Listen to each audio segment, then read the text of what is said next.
Hi guys! Well, sa mga mods na gusto ko pa review is yung mod na tinatawag na Osiris. Yan po. This is made by Dominion Mods. It's proudly Pinoy made. Materials na ginamit dito is aluminum, brass, saka copper. So, alin mga parte ba nito yung binanggit ko?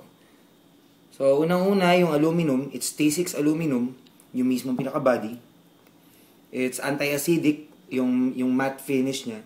So, good solution para sa mga tao na pawisin yung kamay or pasmado, tulad ko. So, anti-tarnish siya. Hindi siya nangingitim basta-basta. Yung top and bottom cap ng mod ng Osiris, it's made of tiger brass. Tiger brass isa sa pinakamatigas na brass na meron sa just sa lineup ng mga brass materials na meron sa market. And yung copper, it's the positive and negative pin. So makita nyo po, ayan po ang negative pin, it's copper. Oops, masyadong lapit. And the positive pin, it's also copper. Ayan po. May locking mechanism din ito sa bottom cap. So, isara nyo lang na ganyan. Hindi nyo na mapipindot yan. Balik nyo. Okay na, magpa-fire na ulit. Napakalambot ng firing mechanism nito. Sobrang lambot. Ito na gamit ko palagi rito, yung hiniliit ko. And this is telescopic mga kaibigan. So, pwede all sizes of batteries. So, 18650, 18490, 18350. Pwede nyo gamitin lahat. So, napapaliit, napapalaki. Ngayon, with regards to 18350, marami po akong kilala na mahilig gumamit nun. Hindi po floating ang positive pin ng Osiris. Pero, adjustable po ito mismo. So, pwedeng daliri nyo, kuko, yung kuko, pwedeng screwdriver, pwede ring barya, pwede ring tiyanek. Diskarte nyo kung ano mga bagay na maaaring pumasok dyan. Napapahaba po yan. Yan po. Now, there you go. Now, wag po kayong mag-alala. Kahit po humaba yan, conductivity-wise, walang problema. Swak na swak po yan. Kasi sa loob po nito, napakahaba nga ng tornilyo yan. Ayan. Kung makikita nyo, buo yan. Kasama nitong positive na parang pinaka-connector.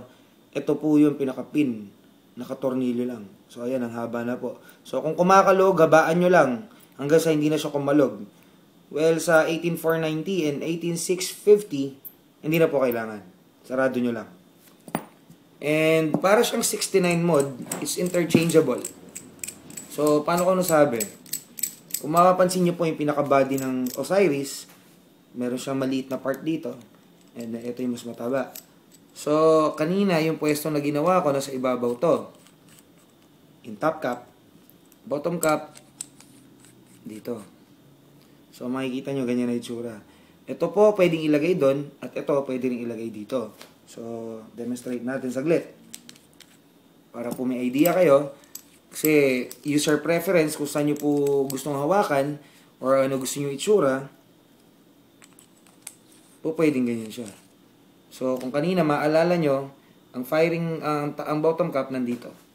At ang top cap nandun. So, ganyan na itsura niya. So, nasa inyo na po yan. Ako, personally, I prefer it on the other, the other way around. Yung kanina, yung nakita nyo. So, ibabalik ko lang nun. Napakagaang na itong mod na to. Actually, ang mabigat lang dito, kung tutuusin, is yung brass material lang. Ito lang. Ito lang parts na to. The entire body is so lightweight. Sobra. Parang wala kang hawak. Halos parang balahibo. Sobrang gaang. Okay. Assembling ko lang. Lagyan ko ng baterya. Saka ng dakilang atomizer.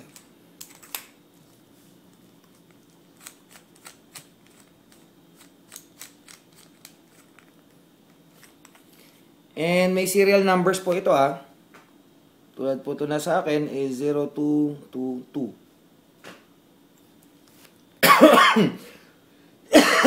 Wait lang ha.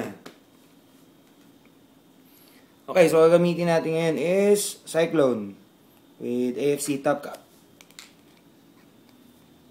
Natin.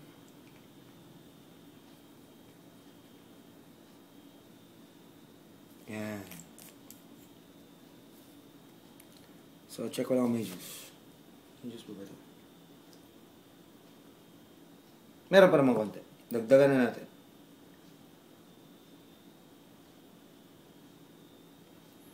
Okay, testingin natin. Ganitong kalaki lang yung butas. Hindi ko sasagad muna. Ayan, ganyan lang muna. Ayan. Testing.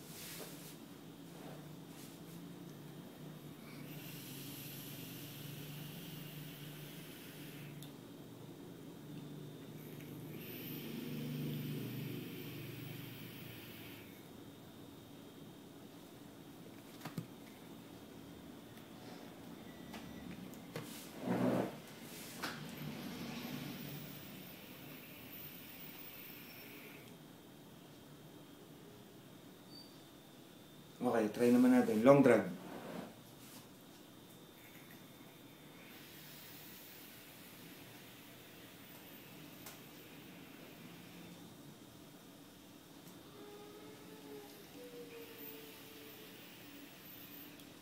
Wala na palang juice.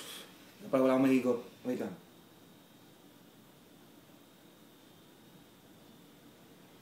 Okay, ulit. As usual, build is dual coil. Kaya dalawang air hole yung nakabukas. Bakero Wikimar.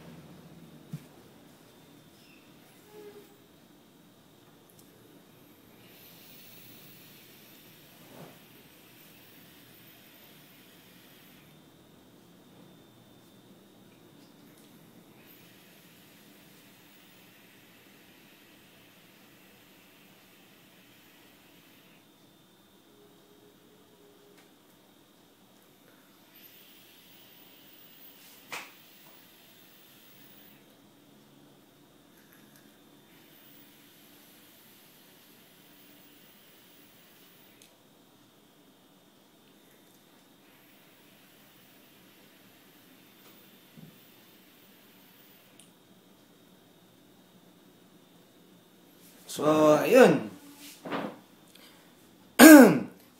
Sarap. Sarap ng mga full mech talaga. Well guys, available na to sa market. Its SRP is 4,300. You can check out their page sa Facebook, Dominion Mods. Sa market ngayon, ang daming nasa price range na ganito. I would definitely recommend the Osiris para do sa mga naghahanap ng mod. Kung sakaling wala pa, go for this one. Power, looks, performance, hindi kayo hiyain nito. Isa pa, ano may reklamo natin sa Pinoy-made atomizers and mods, including drip tips na rin. Ito, tulad nito, Atmos. Napakasarap gamitin. So, kung wala pa kayong napupusuan na mod, I would suggest getting this one. Murang-mura sa halagang 4,300.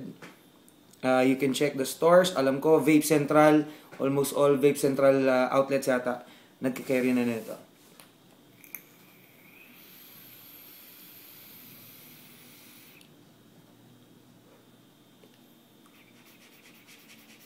Okay, dry na. So, as always guys, a reminder, don't vape where you can't smoke, okay? Huwag po tayong pasaway para tayo makapag-vape habang buhay. So, paano guys? Vape on!